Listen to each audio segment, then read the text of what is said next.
So ang lahat na binigay ng lupa ni Butapang sa'yo is 113 square meter. Dahil napasukat na natin ngayon, so anong plano nyo? Kayo na ba ipapangalan yung lupa? Kantuloy na lang. Kanchurs na lang? Kasi matatanda na kami. So ano par, sa'yo din ipapangalan yung lupa par? So yun mga katapang, nilinisan nila tools yung lupa nila kasi mamaya ipapasukat na namin to sa mga taga-surveyor para malaman kung gaano kalawak yung lupa na binigay natin sa kanila para malipat na rin sa pangalan nila yung lupa kasi ayoko hanggang salita yung pagbigay natin. Mas maganda talaga pag nakapangalan nila yung lupa para di nila isipin na may lupa tayo pero di naman sa atin kasi hindi nakapangalan sa atin. So mas maganda talaga pag may legal papers para in the future walang problema. So ayan, nilinisan nila. Yung mags ko sa kape, wala nang kamay. Shout out Golden Topper, sana mapalitan nyo itong mags ko.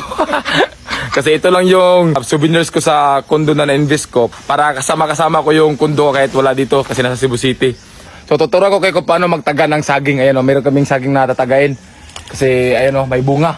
Ganyan lang yan o. Yan. Ganyan lang yan o. Tapos dipinsahan mo lang din o. Defense. Defense. Oy. So ayan o, pang merienda na to. Mahal kayo. Ano lagi? One, two, tigo. Mahal kayo ito. Lagaw sa una, lagaw din. Sa istorya. Giti na. Ano lagi? One, two, Mahal tigo. to sa paling. Ay, diba?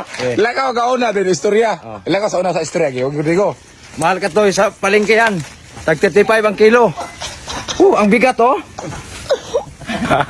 Pwede na mag-vlogger. 1, 2, 3, action! Hello mga ka-reels, nabubuhat ako ng puno ng saging. Ang bigat pala. Dami ng vlogger dito. Ang bait ng kapatid ni Churls. So, ito yung bunsong kapatid nila, Churls, mga katapang. Yan. Ilan taon ka na? 12. 12. Anong year ka na? 5. Grade 5? Masaya ka ba na may lupa na kayong matirikan ng bahay nyo soon pag nagpapatay si kuya nyo? Oh, Masaya ka? masaya. Salamat. Nagdaga na po na kami ng kapitbahay ng lasinggero dito.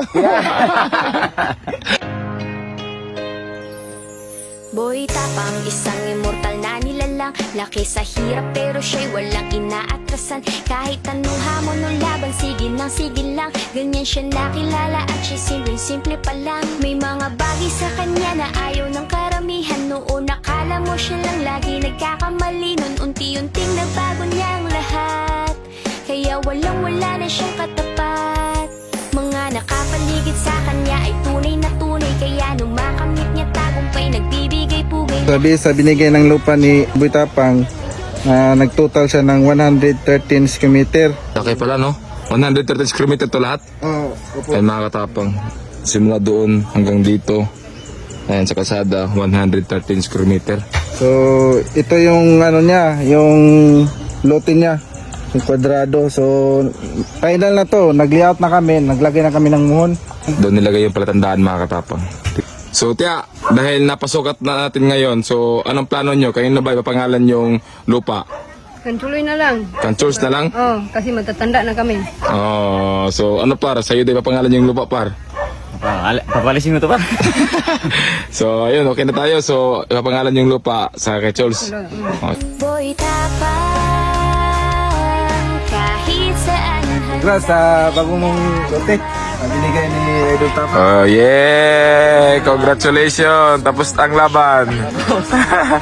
So tapos na. Nasukat na yung lupa na bigay rin sa kabinya ni Charles.